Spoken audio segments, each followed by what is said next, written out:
Media మిత్రులందరికీ నమస్కారం. ఈరోజు ఉత్తరాంధ్ర ప్రజాప్రతినిధులతో సమావేశం ఏర్పాటు చేసుకున్నాం. ప్రధానంగా 8వ తారీఖు నాడు ప్రధానమంత్రి గారు ఆంధ్ర రాష్ట్రానికి వస్తడం జరుగుతుంది. దాంట్లో భాగంగా సుమారు 1 కిలోమీటర్ రోడ్ షో ఉంది. దాని తర్వాత అనేక అభివృద్ధి కార్యక్రమాలకి ప్రధానమంత్రి గారు శంకుస్థాపన కూడా చేస్తడం జరుగుతుంది. 2014 నుంచి ఎన్డీఏ ప్రభుత్వం నినాదం ఒకే రాష్ట్రం ఒకే రాజధాని కానీ అభివృద్ధి వికేంద్రీకరణ. దాంట్లో భాగంగా దాదాపు 5 కార్యక్రమాలు ఆనాడు శ్రీకారం చుడుతున్నాం.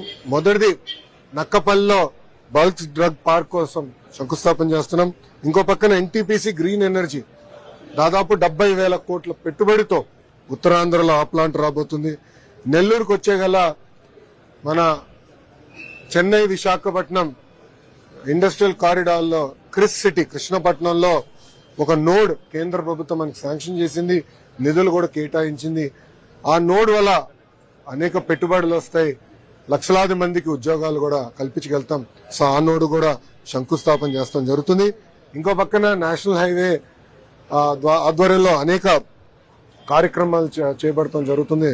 దాంట్లో కొత్త ప్రాజెక్టులు సుమారుగా 5,000 కోట్ల రూపాయలు ఖర్చు పెట్టి కొత్త ప్రాజెక్టులు చేస్తున్నాం. ఆల్రెడీ పూర్తయిన ప్రాజెక్టులు అంటే దాదాపు 3,900 కోట్ల రూపాయలు ఖర్చు పెట్టి పూర్తయిన ప్రాజెక్ట్స్ కూడా ఇనాగరేషన్ గౌరవ ప్రధానమంత్రి గారు చేస్తారు. ఇంకోటి మనందరి కళ రైల్వే జోన్ రావాలి, జోనల్ హెడ్ క్వార్టర్స్ విశాఖపట్నంలో ఉండాలనేది ఉత్తరాంధ్ర ప్రజల కళ. గత ప్రభుత్వం కనీసం భూమి కూడా కేటాయించలేదు, దానివల్ల జోన్ కూడా ఆలస్యమైంది. ఇప్పుడు భూమి మన ప్రభుత్వం కేటాయించింది. భవనాని కోసం హెడ్ క్వార్టర్స్ ఏర్పాటు చేసేదానికి కూడా గౌరవ ప్రధానమంత్రి గారు శంకుస్థాపన చేస్తాం జరుగుతుంది. ఇంతేకాకుండా పలు కార్యక్రమాలు రైల్వే సంబంధించిన అనేక అభివృద్ధి కార్యక్రమాలు కూడా గౌరవ ప్రధానమంత్రి గారు శంకుస్థాపన చేస్తాం జరుగుతుంది. అంటే దాదాపు 5 డిఫరెంట్ కార్యక్రమాలకి గౌరవ ప్రధానమంత్రి గారు శంకుస్థాపన చేస్తాం జరుగుతుంది. మీరు చూస్తే నేను చెప్పిన దాంట్లో కేవలం ఉత్తరాంధ్రకే కాదు, లేదంటే దక్షిణాంధ్రకే కాదు, అన్ని ప్రాంతాలకి సమానంగా పనులు చేయాలి, అన్ని ప్రాంతాలు సమగ్ర అభివృద్ధి చెందాలన్న ఆలోచనతోనే ఎన్డీఏ ప్రభుత్వం నాడు నేడు ఎప్పుడు పనిచేస్తుంది. సో ఈ రోడ్ షోని బహిరంగ సభని ప్రజలందరూ జయప్రదం చేయవలసిందిగా కోరుతున్నాం. గతంలో ఎన్డీఏలో ఉన్న పార్టీలందరూ ప్రతిపక్షంలో ఉన్నప్పుడు చిలకలూరుపేటలో బహిరంగ సభ ఏర్పాటు చేసి అది బంపర్ సక్సెస్ అయింది. అంతేకాకుండా విజయవాడలో గౌరవ ప్రధానమంత్రి గారి కోసం ఇటుపక్క ముఖ్యమంత్రి గారు ఇంకో పక్కన పవన్ అన్న కలిసి రోడ్ షో చేశారు, అది కూడా భారీ సక్సెస్ అయింది. దానికి డబుల్ సక్సెస్ చేయాలన్న కృషితో అందరం పనిచేస్తున్నాం, చేయాలని తపంతో మేము ఉన్నాం.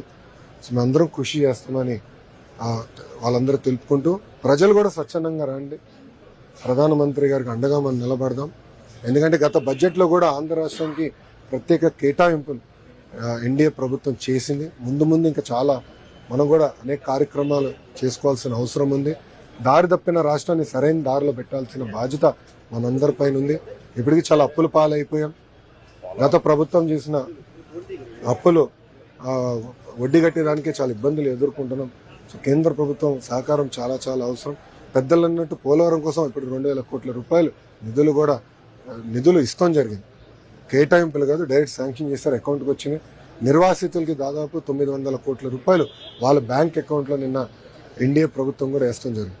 సో దారి తప్పిన రాష్ట్రాన్ని మళ్ళీ సరైన దారిలో పెట్టే క్రమంలో కేంద్ర ప్రభుత్వ సహకారం చాలా చాలా అవసరం. ఇప్పటికీ చాలా అందించారు, ముందు కూడా అందిస్తారు. అందుకే ప్రజలందరూ కూడా స్వచ్ఛందంగా వచ్చి ఈ కార్యక్రమాన్ని జయప్రదం చేయవలసిందిగా ప్రజలందరూ కూడా నేను కోరుతున్నా. ఇప్పుడు మీడియా మిత్రులుగా ఉన్న ప్రశ్న ఉంటే దానికి సమాధానం చెప్పిన